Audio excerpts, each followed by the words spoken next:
Good morning, everyone. I'd like to welcome you here this morning. It's an exciting day, actually. I'm very happy to introduce someone who needs no introduction to you, mostly because he's an old friend to most of us, and secondly, he's a great monk, and they never need introductions. I met Swami Mahayogananda, I don't know if he remembers it or not, back in the late 90s, before I had even really gotten into Vedanta at all. And I was out at the Trabuco Monastery visiting with my friend Philip. And he saw Swami Mahayogananda, who was not a Swami at the time, who was dressed in his brahmachari whites, his robes. And the comical thing to me at the time was that he was getting ready to work in the garden, and so there he was with his chadar and his white kurta and his white dhoti, trying to get into a pair of overalls. And he was pushing all of this white material into his overalls all the way around. And it was a charming and somewhat comical sight, but certainly that was my introduction to Mahayogananda. Ever since, he's been an example to me, and really a living example of what a monk is in the traditional and dedicated sense. So it's a great treat to hear what he has to say this morning, and I don't want to take up any more of his time. So, Swami Maharaj.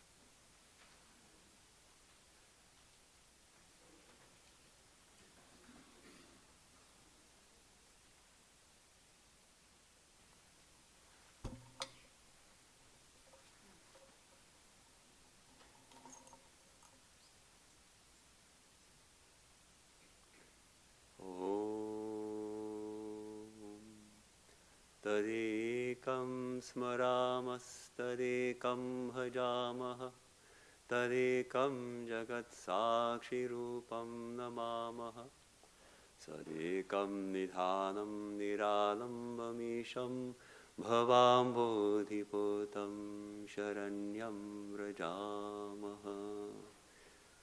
Om Shanti Shanti Shanti. On that alone do we meditate, that alone do we worship, to that alone, the witness of the universe, do we bow, to that one who is our sole eternal support, the self-existent Lord, the raft to safety across the ocean of this world, do we come for refuge. Om, peace, peace, peace.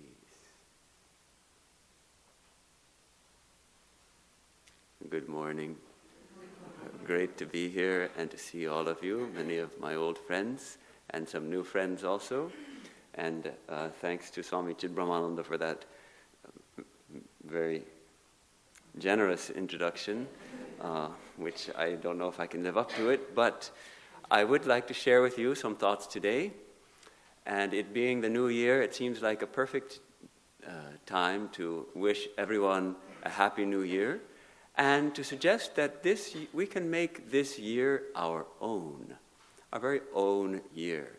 And that, of course, starts with making this day our very own. What does it mean to make a day our own? The beautiful quote from Emerson, Ralph Waldo Emerson. He gave a talk in, it was 1857, called Works and Days. And he gave that lecture many times. It's been written down. And I'd like to quote a few lines from this talk, which seem very pertinent. He says, "He only is rich who owns the day. There is no king, rich man, fairy, or demon who possesses such power as that. The days are ever divine." First part of his quote. We own so many things, no? Houses and cars and maybe also degrees and families. We think we own our families. But according to Emerson, only that person who owns the day is truly rich. What does it mean? Let's read a little further. What does he say? He says, they, means the days, they are of the least pretension and of the greatest capacity of anything that exists. They come and go like muffled and veiled figures, sent from a distant friendly party, but they say nothing. And if we do not use the gifts they bring, they carry them as silently away. A wonderful idea that the day actually brings us gifts. The day is bringing us gifts, but if we don't make use of those gifts, then the day simply takes them away also. So what are those gifts that the day brings us? What does the day offer us? A day offers us a tremendous opportunity. Tremendous opportunity to what? To know who we are. To dwell in the present moment and see the divine shining through everything. Each day offers us a tremendous opportunity to manifest the divinity that is within us. Each day offers us a tremendous opportunity to do something for somebody else, to love, to express the love that's in our hearts, and to manifest it in our actions and our thoughts. So these are the gifts, I think, that the days offer us. But if we don't accept these gifts, then the day takes them away again. But next day, again, the day comes. Every day a day comes, isn't it? That's the amazing thing about our embodied state. This earth is spinning around on its axis, and every 24 hours it makes a complete revolution. And because of that, it appears to us that the sun is rising and setting, and every day is a new day, and every night is a wonderful night in which we can relinquish everything and let everything go and go into sleep. So our minds are also set in this kind of rhythm of a day and a night. So our time, this is the fundamental unit of time, really, is the day, punctuated by night and sleep. So Emerson gives us a lot of hints here. The days are ever divine, he says, and of the least pretension and greatest capacity. Let me read just a little more. He says, such are the days. The earth is the cup, and the sky the cover of the immense bounty of nature which is offered us for our daily aliment, our daily nourishment. But what a force of illusion begins life with us and attends us to the end. We are coaxed, flattered, and duped from morn to eve, from birth to death. And where is the old eye that ever saw through the deception? So he calls this deception, taking from Vedanta, he calls it Maya. We are fooled. We are fooled.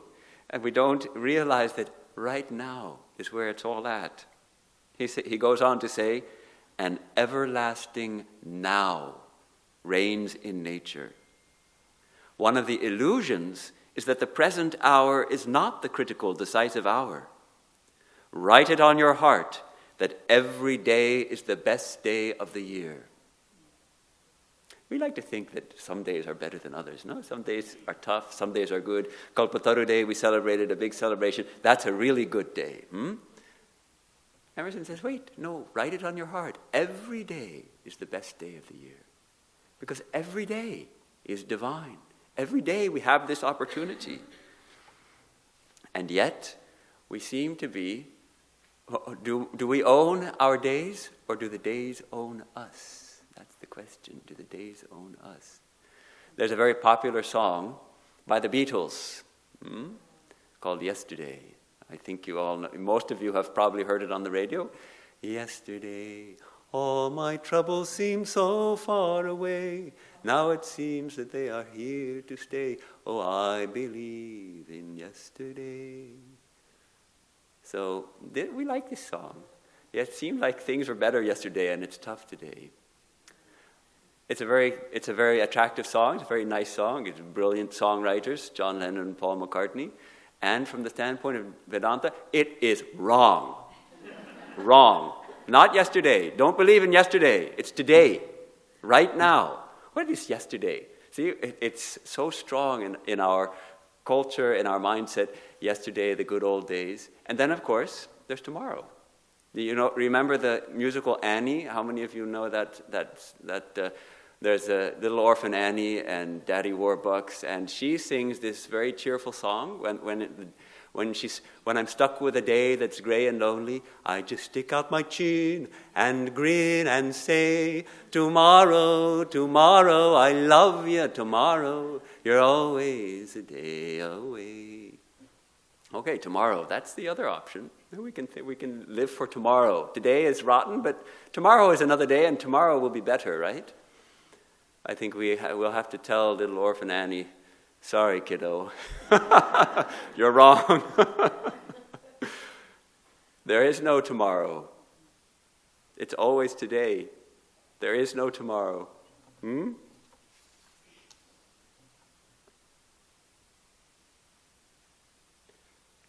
It's like a sandwich. Sometimes kids, they take a sandwich and they don't like the bread, and so they'll just eat the filling. And actually, our whole experience is like that. We're sandwiched in this moment between the past and the future, and most of us go on eating the bread and ignoring the filling. We're just chewing over the past or imagining the future. Rather, we should discard the bread and just eat the filling of this day, of this moment. So that's the quandary in which we find ourselves in, that we seem to be caught in time, and that so much of our time is spent in the past and the future, and then we're working always for what? To finish it so we can do the next thing. For what then? So there's always the next thing and the next thing. We're always working to finish something so that we can get to the next thing. Where is our time? Where is the life? So let me read a pertinent quote from Swami Vivekananda. All the past and all the future are here in the present, he says. No man ever saw the past. No woman ever saw the past. Did any one of you see the past? He asks. When you think you are knowing the past, you only imagine the past in the present moment. To see the future, you would have to bring it down to the present, which is the only reality. The rest is imagination. The present is all that is. The present is all that is. There is only the one. All is here right now. One moment in infinite time is quite as complete and all-inclusive as every other moment. All that is and was and will be is here in the present. Let anybody try to imagine anything outside of it, he or she will not succeed. A beautiful quote. Swami Vivekananda understands that it is right now that we experience everything. And see how he equates this present moment, this everlasting now, which in Emerson's language, how he equates that with the one, capital O, the one. That infinite reality, which is our true nature, which is of the very nature of existence and consciousness and bliss. Our consciousness is always in the present moment. It's a kind of interesting thought experiment we can do. If we call the present moment as time equals 0, t equals 0, that's this immediate moment, t equals 0. Now, whatever we experience, take the light that's coming in through the windows, that's the sunlight. That light was actually created by the sun 8 minutes and 20 seconds ago. So when we go out and look at the sun, we're seeing the sun at t minus 8 minutes and 20 seconds. It's not right now that we're seeing that light. If we look at the stars in the sky, the closest stars to us in the sky, it's a group of 3 stars called Alpha Centauri. And we think we're looking at them now, but we're seeing them. 4.3 years ago, because the light takes 4 years and 4 months or so to get here from there. When the astronomers are looking at a supernova through their telescopes and they're thinking, we're seeing this supernova unfold before our eyes, it could be hundreds of years ago that it was unfolding, because the light takes that long to get here. That's something. Well, what about the nerve impulses from our fingers? We touch something and we feel that nerve impulse has to go from the tip of the finger through the arm up to the brain center, and there it is presented to consciousness. That takes some time, doesn't it? Maybe just a millisecond or two. The neurologists can tell us exactly how long it takes. But so when we touch something, by the time we are aware of that sensation, it's already over. It's happened. It's in the past. What about the retina that receives the light impressions? And it's a pretty short distance from the retina to the visual cortex in the brain. But it's a few inches. It takes some time for the nerve impulses to go from the retina to the visual cortex and then to be transmitted to consciousness. So that means whatever we see, we're seeing in the past. It's already over. So then how can we be? How can we be in this present moment if everything we experience through our senses, through our ears and eyes and tongue, everything is in the past? Yet we, the experiencer, are ever in the present tense, ever in the eternal now, the everlasting now. Because that is the nature of consciousness. Consciousness must be now, in this moment.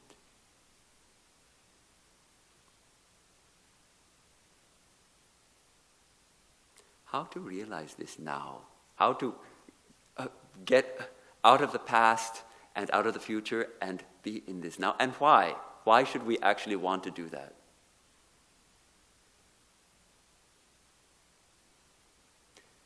But the why may be easier than the how.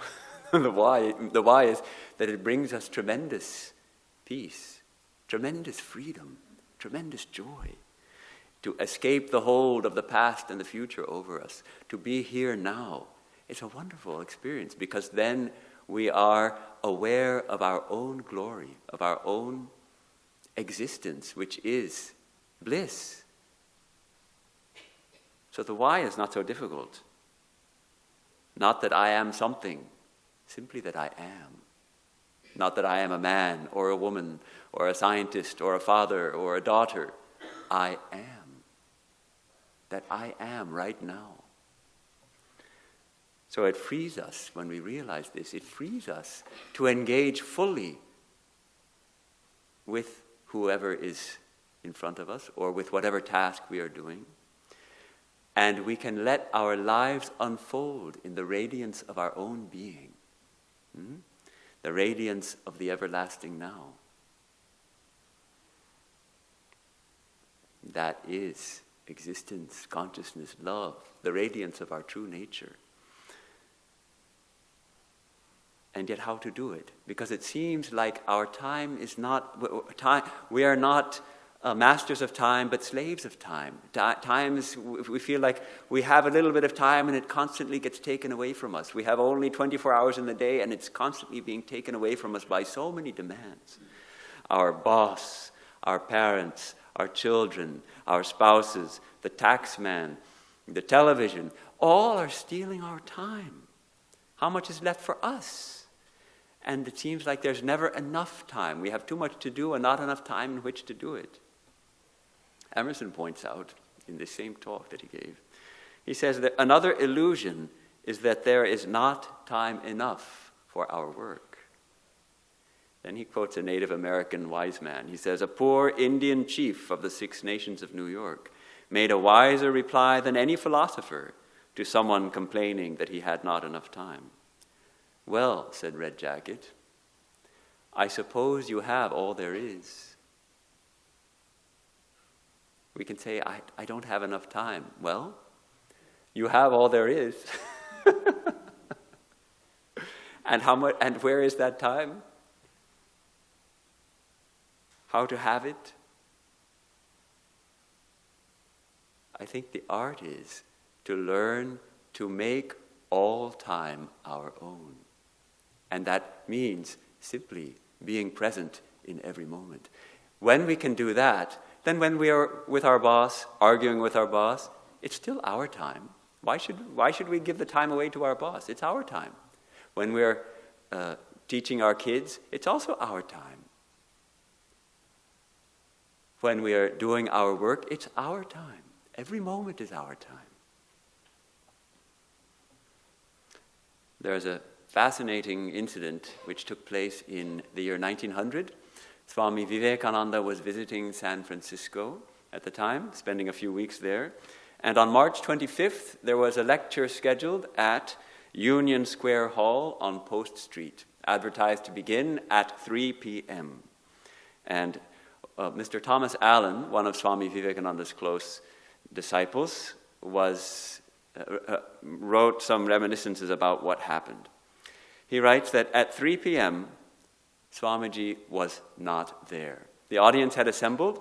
Mr. Allen is going to introduce Swami Vivekananda to the audience, and the posted time is 3 o'clock, and where is Swami Vivekananda? Where is Swami? He's not there. What to do? So they're waiting, and a few times he goes out onto Post Street to see, where is he? Finally, at about 3:30, he spots him coming up the street slowly. So Mr. Allen goes down to Swamiji and he says, Swami, don't you know you're late? The audience has been waiting. Swami Vivekananda says, Mr. Allen, I am never late. I have all the time in the world. All time is mine. Then Mr. Allen says, well, Swami, the audience may not feel the same way as you do. But Swamiji kept on at his same leisurely pace walking towards the lecture hall. Now, along the way, they pass a shoe shine stand, and there's no one. There's just a shoe shine boy or the man who's shining shoes, and he's idle, he's waiting. Swamiji sits down and has his shoes polished. There's a whole audience full of people waiting for him to hear his talk, and he stops and has his shoes shined. And then he goes, finally, he goes and reaches the hall and gives the lecture. Mr. Allen then introduced him to the audience. Of course, I feel like we could wait lifetimes to hear Swami Vivekananda. It would be worth it to wait lifetimes. What is 45 minutes that these people had to wait? But it's very humorous, and yet there's deep meaning in this incident. As a footnote, Mr. Allen adds, it was when I introduced him at that lecture that I felt like a pygmy and saw him as an immense giant. After this experience, I could not bring myself to stand beside him again, but always thereafter made my introduction from the foot of the platform. So he used to stand on the platform next to Swamiji and introduce him to the audience and then go sit down, and he suddenly realized, I'm not fit to stand beside this man. So Swamiji was always in this exalted state of consciousness, which really we can call this everlasting now of Emerson, the witness of all phenomena, arising within himself. All is arising within himself. As another example of this state of his mind, when he came to Alameda just a few weeks later across the bay, back in the day when there were no bridges, Mr. Allen greeted him jovially, saying, Swamiji, I see you are in Alameda. No, Mr. Allen, said Swamiji gravely, I am not in Alameda. Alameda is in me. I often tell this quote. It's shocking unless we understand the Vedantic standpoint. He is identified with that infinite consciousness, which is the true nature of all of us. That's who, when he thinks I, that's what arises, that infinite consciousness. So everything arises within that consciousness. Time itself is in consciousness. We are not in time, time is in us. We are not in space, space is in us, in the true us. For Swamiji to be late, he must be subject to time, he must be in time, but he has identified himself with the self, capital S, the Atman. So, not with the body or mind. So he could say, all time is mine. I was telling this to someone, and she didn't like this. She said, but it's rude. All those people were waiting, how rude. You know, it was not in respecting the people to show up so late. From our standpoint, that's correct.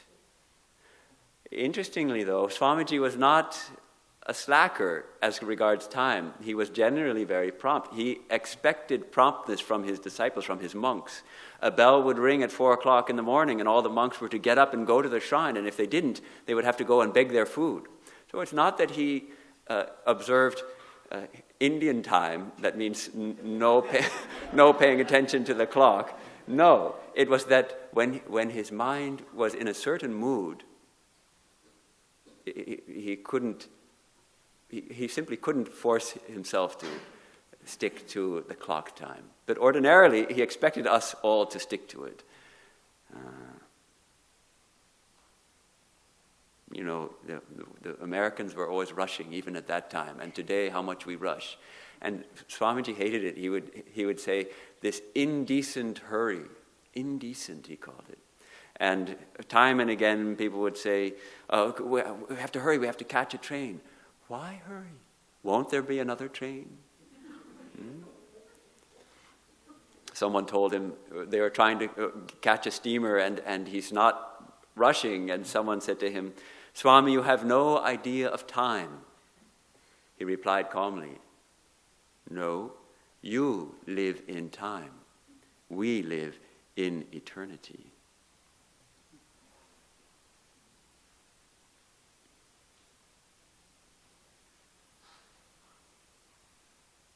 I think we get a taste of this sometimes, this exalted state. In what are called peak experiences, we have a moment when time seems to stop.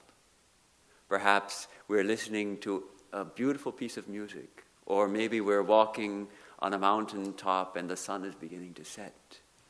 Or maybe we are cradling our newborn grandchild in our arms. And suddenly time seems to stop. Suddenly we become overwhelmed with love or with an awareness of the glory of this present moment. So we get taste of it. I think most of us, I hope all of us, have had a taste of this exalted experience. Perhaps it's in a temple, a holy temple, where a worship service is going on. Or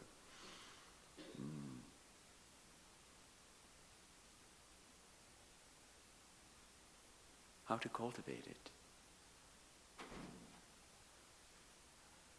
Let's talk about some practical ideas, how we might cultivate this kind of awakening. The Buddhists give us a very practical teaching. Mindfulness, they call it. Mindfulness being keeping one's consciousness alive to the present reality. And this takes a lot of practice because, as we talked about, mostly our minds start running back over past incidents or start imagining future incidents. Keeping our consciousness tied and awake to this present reality, what we are experiencing right now. Simply attend to the present moment. A wonderful book by a Vietnamese Buddhist teacher, Thich Nhat Hanh. Most of you have probably heard of him. And his first book was called The Miracle of Mindfulness. Why is it a miracle? Because if we can attend to this present moment, it miraculously frees us from this bondage to the past and slavery to the future. Right now, if we can attend to this moment. And they give wonderful teaching on just being aware of our breath. Just noticing our breath. Shall we try it for a moment?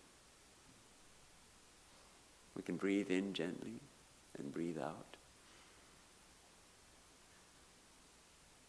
And as we breathe in, we just note breathing in. And we hear someone's cell phone going, and we just say, cell phone going. No, we don't let the mind react and chase it up. There's a cell phone going. And a thought comes, and we say, a thought has come.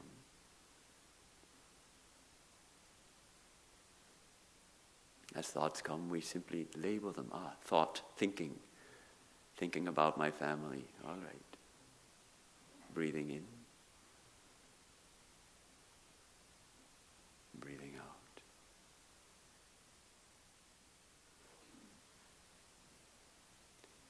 Being aware of sensations, of what hurts.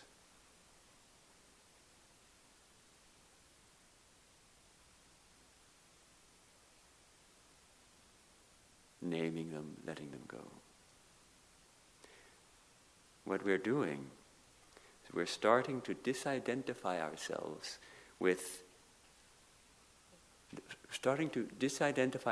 from everything we are not.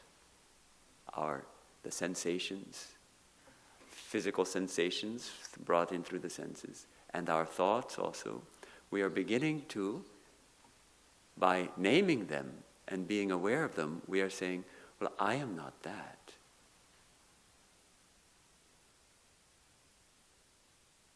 And we bring our awareness back to this present moment. And this power of breath, which is the most visible manifestation of prana, our life force, becoming aware of that also brings us right here to this moment. As I am breathing in, I'm aware of it. This is really very much in accord with Vedanta. In Vedanta, we'll just add we'll make one slight adjustment to the Buddhist practice. We'll add that I am aware. Who is that I? That consciousness. We bring a self-reflective awareness of that consciousness in which I am aware of my breathing, I am aware of the thoughts, and identify ourselves with that. Whereas in Buddhism, perhaps the teaching is that there's no permanent self. There's just this flux. In Vedanta, we'll say, all right, the flux is there, and we can be aware of it and separate ourselves from it, and then find, but that I am that consciousness in which this flux is being perceived.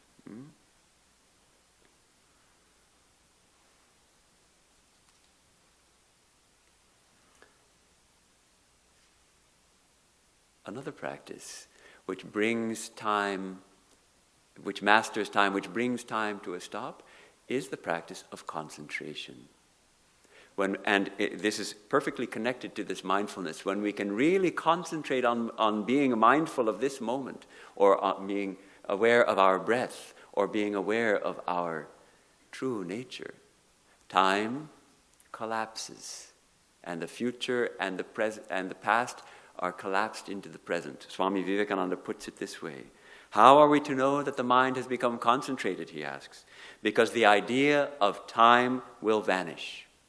He gives a perfect example. He says, the more time passes unnoticed, the more concentrated we are. In common life, we see that when we are interested in a book, for example, we do not note the time at all. And when we leave the book, we are often surprised to find how many hours have passed. All time will have the tendency to come and stand in the one present. So, the definition is given. When the past and present come and stand in one, the mind is said to be concentrated. Now we have another wonderful practice which follows right from this, the practice of concentrating on God, on the divine name, perhaps, the mantra. And the more we concentrate on that mantra, the more we bring the past and the future to stand in the present. And the more we think of the divine, the more we become aware of the presence of the divine. The presence of God is always here. God, that divine presence, is our true nature. So from one angle, we're talking about being aware of our own radiant consciousness. And from the other side, we can talk about being aware of that infinite consciousness which is the Lord, or which is the Divine Mother. And this is perfectly enumerated by that famous French monk, Brother Lawrence, whose work, The Practice of the Presence of God, I think you're studying with Swami C also. During our work, he says, during our work and other activities, even during our reading and writing, no matter how spiritual, and even during our religious exercises and vocal prayers, we must stop for a moment. We must stop as often as possible to adore God in the depths of our hearts, to savor Him, since you are aware that God is present to you during your actions, that He is in the depths and center of your heart. Stop your activities and even your vocal prayers, at least from time to time, to adore Him within, to praise Him, to ask His help, to offer Him your heart, and to thank Him. Beautiful.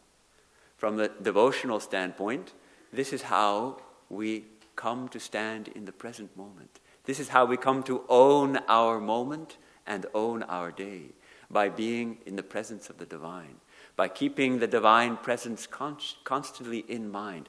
The divine is always here. Everything is unfolding in the divine presence, yet so often we're not aware of it. We have the opportunity, the wonderful opportunity, to see the divine peeping through every pair of eyes. We have the wonderful opportunity to see the divine peeping through every flower that is blossoming, through every raindrop that is falling.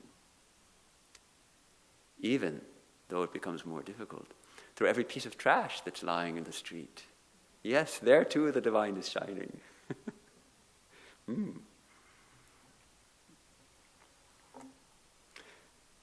A great help here is in this kind of practice of awakening to the present moment is to escape from this hurry-worry syndrome in which seems to run our society and our economy. The hurry-worry syndrome. If we hurry, we also start to worry. They go hand in hand. And the pace of modern life seems to be constantly speeding up. It's no longer yoked to the natural rhythms of the day and the natural rhythms of the season. It's now yoked to the unnatural rhythms of the silicon microchip. That's what rules everything, right? Yes.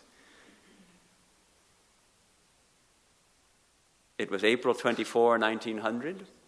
Swami Vivekananda and Mrs. Alice Hansbrough started for Camp Taylor, which is in Marin County.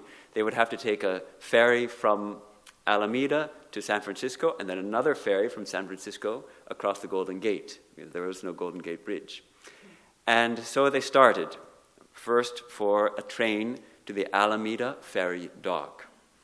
And, they missed the first train to Alameda. They were walking, and there was a little bit of hesitation at the apartment before they left. Mrs. Hansbrough wasn't quite sure she wanted to go.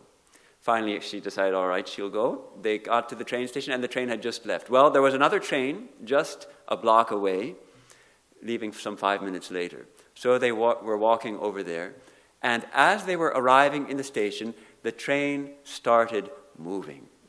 Okay? Now there was the conductor was on the back of the train. Mrs. Alice Hansbrough, she called out, wait, we're coming, called out to him. And he said, if you run, I'll wait for you. Mrs. Hansbrough looked at Swamiji, and Swamiji simply said, I will not run. So they had to go back to the apartment, and it took them a whole week before finally they made it to Camp Taylor. They did make it, and they had a wonderful retreat there with deep meditations under the pines. But so we think, what?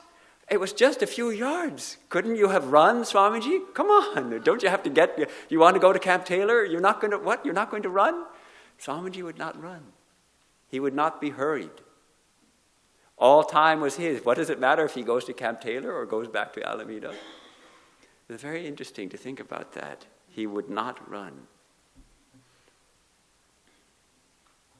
A wonderful book by Eknath Easwaran called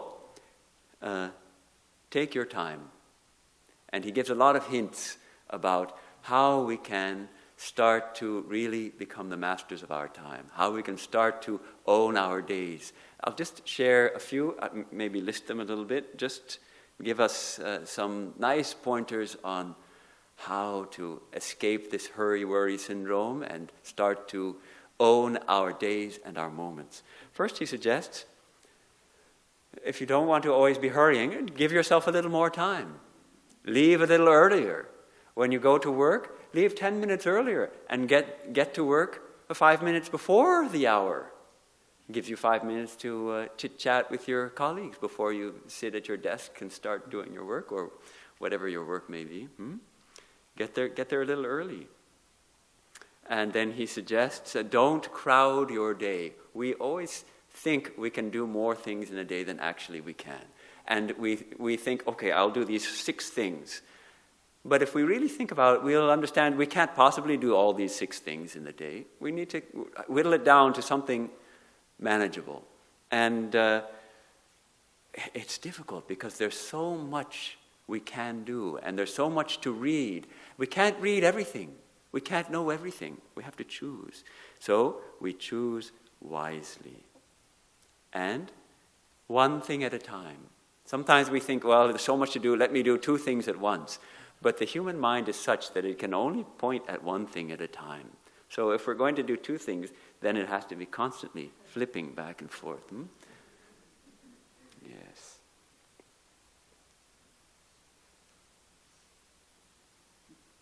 Ask ourselves what is important, what is really important in my day. And we can make a list of all the things we feel we have to do. And most likely, we can cross off a good number of them as not really important. Not really important. And maybe that PTA meeting, after all, is not all that important. And it turns out that nobody even noticed that we weren't there. Those kind of things. We get involved in so many unimportant trifles.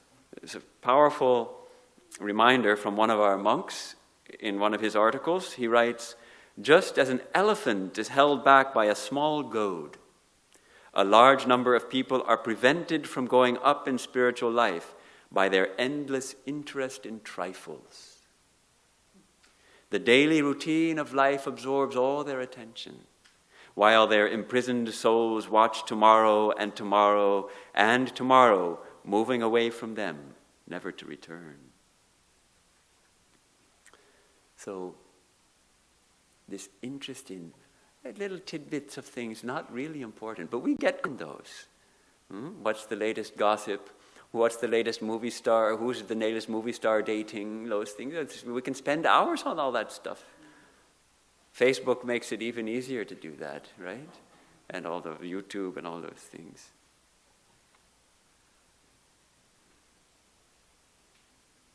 So he suggests we take time for relationships. That's one of the valuable things for our time, valuable ways to spend our time with our children, with our parents, with our spouses. Take time for reflection. Build a time for meditation into our daily routine. It is in meditation that we really learn how to slow our thoughts down, how we learn to start cultivating that one-pointed attention. It's a very important daily meditation. And don't let yourself get hurried, he suggests. Taking the example of Swami Vivekananda. I put this into practice last week. I was in San Francisco, and my flight from San Francisco back to Los Angeles was canceled.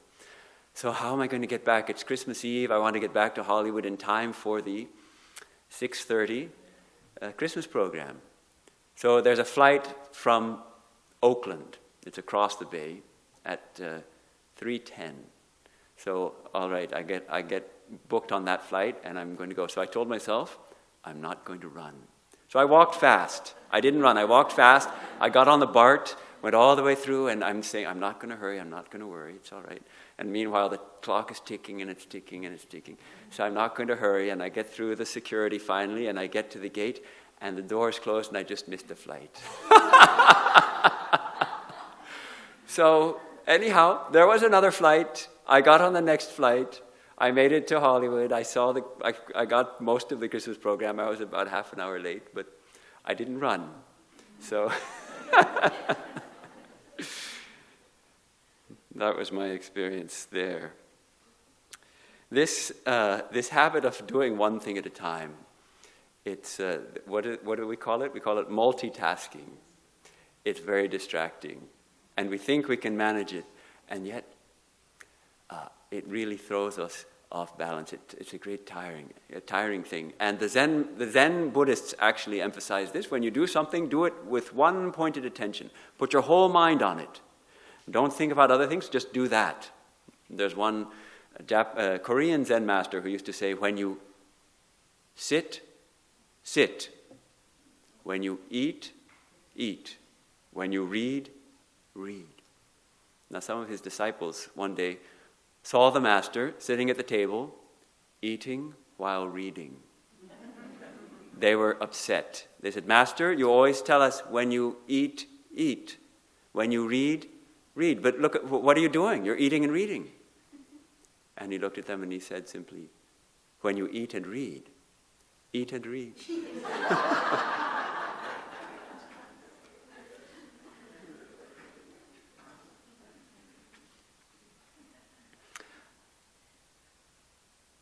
A wonderful practice is to cultivate an attitude of gratitude. Brother Lawrence hinted at that. To thank him. To offer gratitude for everything that comes. Not necessarily that we have to express it in words. Americans are notorious for thanking for every little thing, maybe sometimes too much.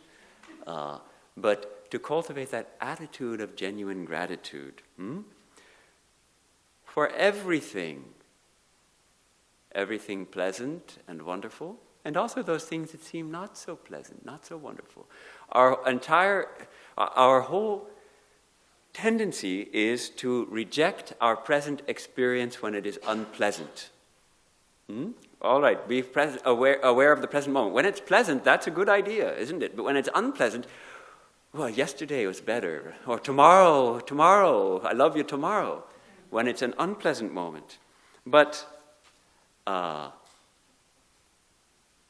that keeps us in bondage. That keeps us in suffering. When we can embrace this present moment, even when it's uncomfortable, we start to free ourselves.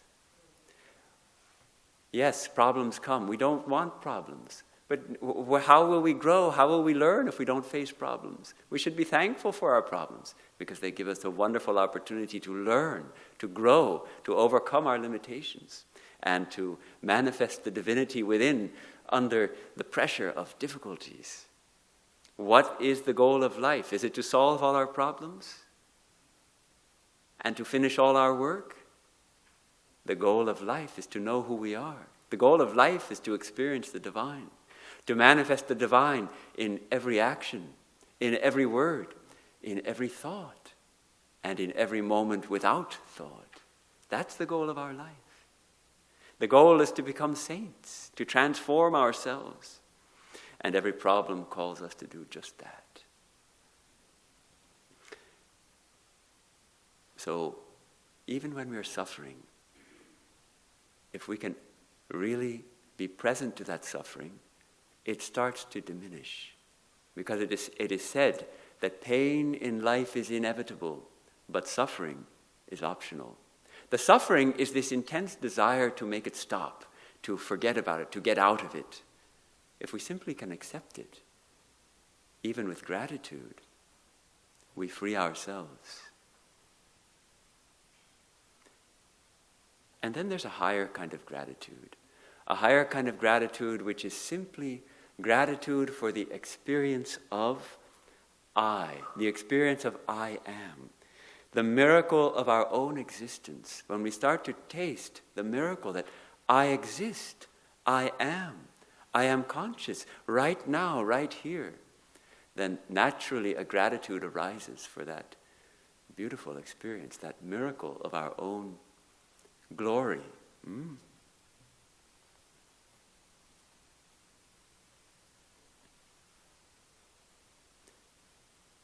Emerson had some tips in this on karma yoga. How do we do our work?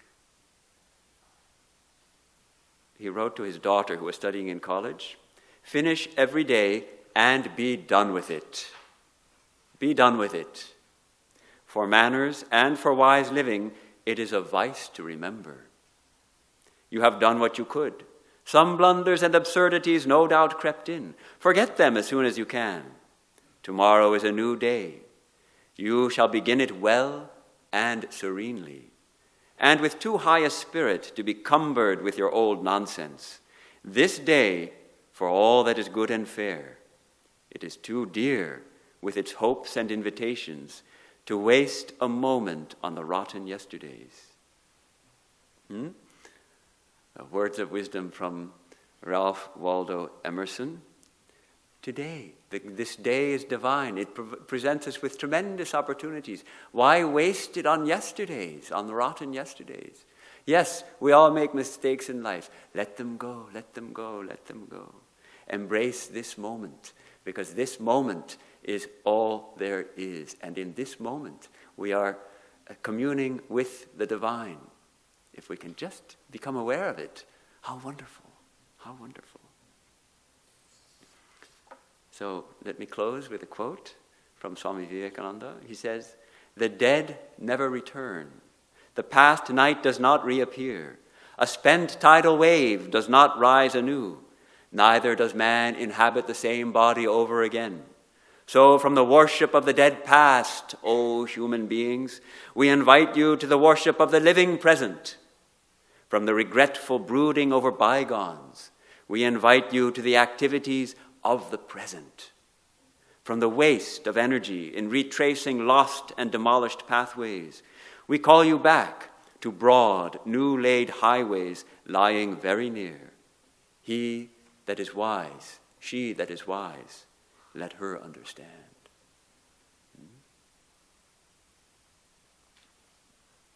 So I pray that we can learn to make this very moment our own, and every moment our own, and thus we shall own our days, and own our months, and own our years. And let this year, this 2020, which is a new year and a new decade, be the year in which we become masters of our time, masters of our lives, masters of every moment. Let's take a few moments of reflection.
Asato ma sadgamaya tamaso ma jyotirgamaya mrityormamritangamaya. Om Shanti Shanti Shanti. From the unreal, lead us to the real. From darkness, lead us unto light. From death, lead us to immortality. Om, peace, peace, peace.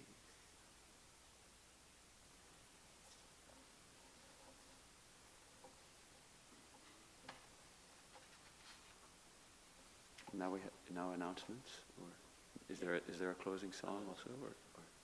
Next Sunday. Okay. Next Sunday, our speaker will be Swami Chidbrahmananda, and his topic is the beauty of age. The beauty of age. We also have classes going on. Every Tuesday, there's a discussion group at 10 a.m. on talks with Swami Vivekananda. Wednesday discussion group, 11 a.m., practice of the presence of God. Wednesday night classes, 8 p.m., Viveka Chudamani. Thursday discussion group, 10 a.m., Bhagavad Gita. Friday night class, 8 p.m. Next Friday will be Bhagavad Gita. And we have coming up Swami Vivekananda's birthday celebration on the 19th.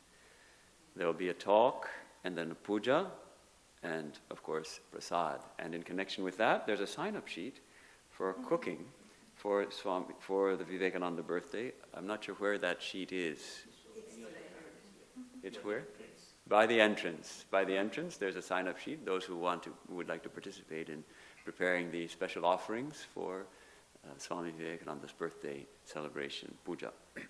And also, another special announcement, there is lunch offered to everyone today. Please join us for lunch downstairs, immediately after the talk. Is there a closing song, or how does that work? You want to sing with us? The voice is gone now. Voice is gone. What will I sing? I have the mood. The mood is not the right mood. You see, the talking mood and the singing mood are different. Tonight we'll sing a song. Tonight we'll sing. It's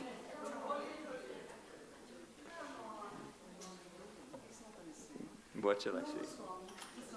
Huh? You cannot leave. I have to sing.